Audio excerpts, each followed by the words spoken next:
Charlie Kirk has passed away. So again, I'm going to read to you what the president said. The great and even legendary Charlie Kirk is dead.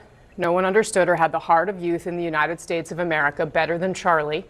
He was loved and admired by all, especially me, and now he is no longer with us. Melania and my sympathies go out to his beautiful wife, Erica, and family. Charlie, we love you. So again, President Trump telling us at this hour that Charlie Kirk has died. Kirk was shot at an event at Utah Valley University earlier today, shortly after noon, according to the university.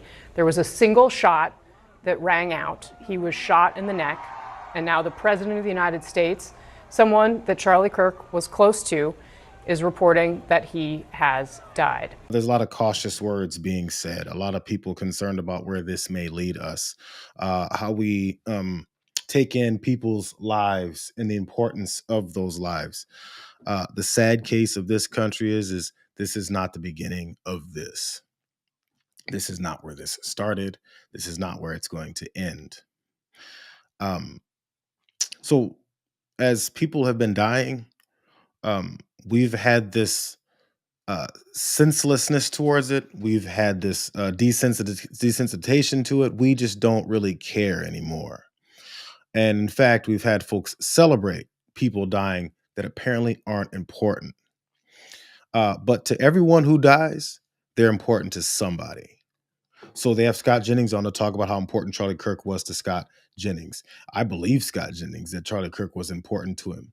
I just wish the people who died and then people like Scott Jennings and Charlie Kirk laughed at them dying, understood that they were also important to other people that they don't know. But the problem is there's no empathy in this world. There's no empathy in this country. We have this approach to things that just go, well, moving on. We, have survivors of child sex traffickers go and plead their case in front of cameras for an hour and a half. And the important people in this country go, whatever. We've lost people. Virginia Giuffre died this year as a direct result of what is that she went through. And I don't know how many people had wall-to-wall coverage about it. I wish they did. I'm okay with them having wall-to-wall coverage about Charlie Kirk. He was influential. A lot of people knew him. I get that. I wish this wasn't an illustration of his hierarchy of the importance of different people's lives. So when you see people say horrific things about this, when you see people celebrate this, understand it's because they felt the pain of being ridiculed when people they know and love died. When there's a school shooting at Uvalde, I was on camera, man, I was bawling about that. I didn't know any of those kids, but I saw their parents and I understood what that would feel like. And I saw people that were going, whatever. That was years ago. Why is it that this is the moment when that changes? Charlie Kirk was a kid in elementary school once too. And those kids were in elementary school. And when you saw Superman coffins being carted out and people personalizing their coffins the size of children, that was too much for me. And it's sad there wasn't enough people where that wasn't too much for them, where instead they went back to NRA donors and they talked about how much more money they could make off of this event. And for people who had empty promises of wanting to do something about it. Yeah, on the Democratic side too. We have to do something about this. Help me raise money so we can get elected. And they still don't dive into the fight. I just wish we cared about other people's lives.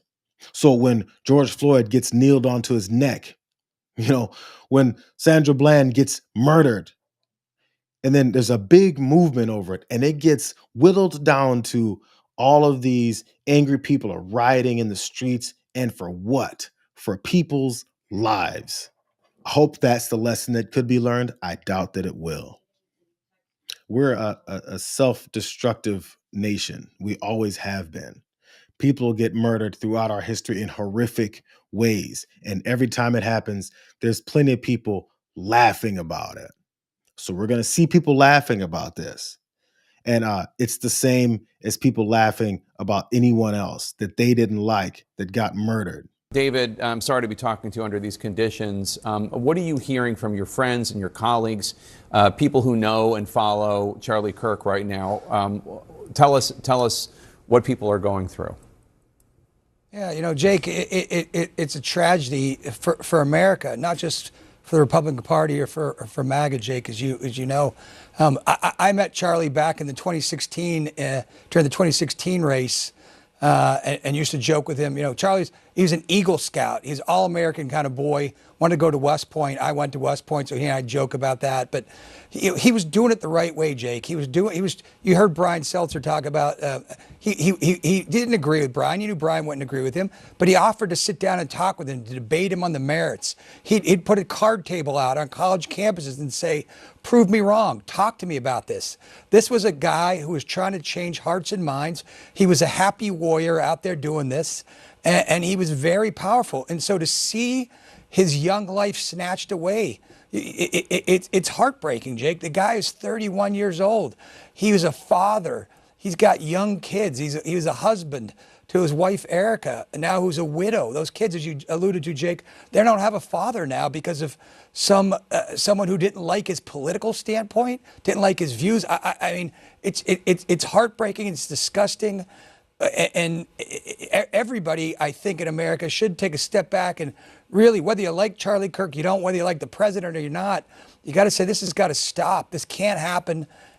Here's a guy who's going about it the right way, and he's stricken down in a very graphic manner. It's just disgusting. It's heartbreaking, and you got to pray for his family. They can get through this somehow.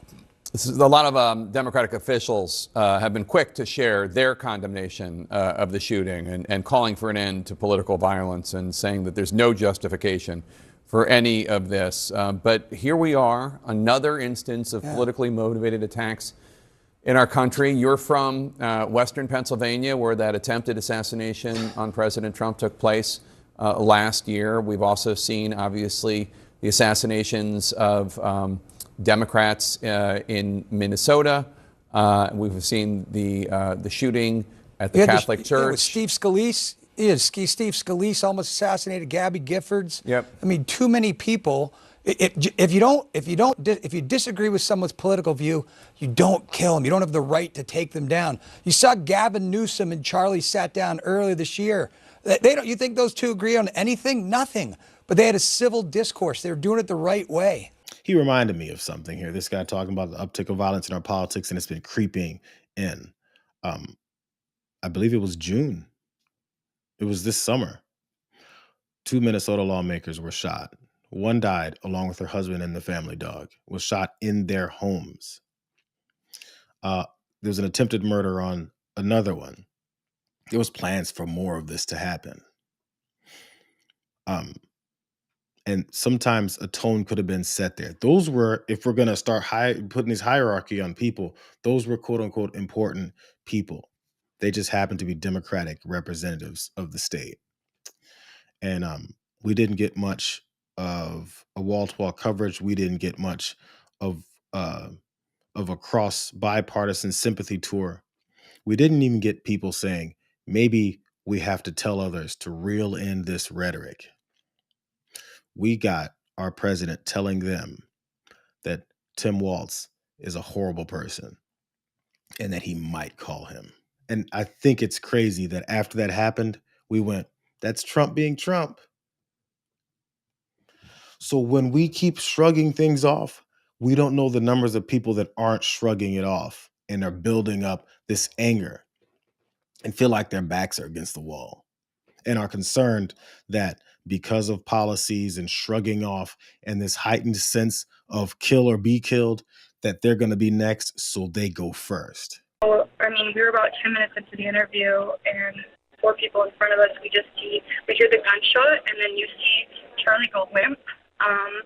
His neck kind of turned, and we saw blood immediately.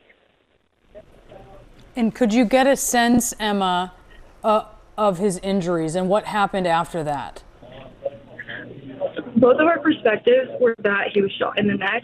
To be perfectly blunt, it felt like so much blood came out of his neck immediately. And then we all took to the ground. I can't tell you almost what happened immediately after.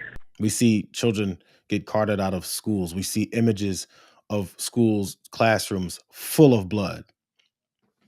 And we hear stories of teachers covering their students and then dying because of it.